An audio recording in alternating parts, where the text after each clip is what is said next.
ඒ මවක් තම පුතා වෙනුවෙන් අතින් එම්බ්‍රොයිඩර් කරන ලද නයිකි බෑගය චීන සමාජ මාධ්‍ය කැළඹු අතර නයිකි මූලස්ථානය මගින් මේ සදහා ත්‍යාගයක් ලබා දීමටද සූදානම් වෙයි.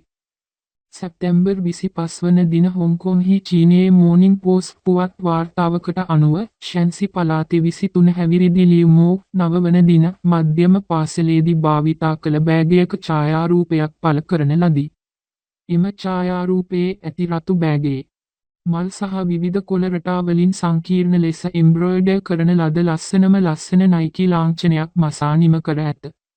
ලියු සිහිපත් කළේ මගේ පන්තියේ මිතුරන්ගෙන් බොහෝ දෙනෙක් මධ්‍යම පාසලේදී ඔරිජිනල් නයික් බෑග් තිබුණත් මූල්‍ය දුෂ්කරතා හේතුවෙන් මට යුවාන් 300ක් බෑගයක් මිලදී ගැනීමට බැහැ. ඒ වෙනුවට මැහුම් ශිල්පිනියක් වන අම්මා බෑගය මත නයිකි ලාංඡනය එම්බ්‍රොයිඩර් කර වෙනස් ආකාරයක නයිකි බෑගයක් නිර්මාණය කළාය.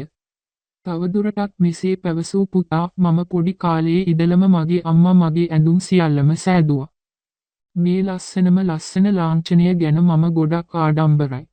ඒක මගේ අම්මා ඇගේ අතින් එම්බ්‍රොයිඩර් කරපු බව මම හැමෝටම කිව්වා. ලියුගේ සටහනට SMS පුවත් සටහනට රයිට් මිලියන 8.6 සහ අදහස් 5 ලක්ෂයක ප්‍රතිචාර ලැබුණු අතර එය පුළුල් අවධානයක් දිනාගත්තේය.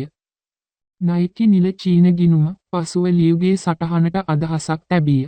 එම්බ්‍රොයිඩර් කරන ලද නයිකි ලාංඡනය අගය කරමින් නයික් ලිවිය මවකගේ ආදරය අපට එය කරන්න ධෛර්යය ලබා දෙයි යනුවෙන් එහි පාඨය ලෙස ඔවුන් සඳහන් කරයි. අපි ලියුගේ අම්මා හට තෑග්ගක් ලබා දෙනවා යනුවෙන්ද තවදුරටත් එහි සඳහන් විය.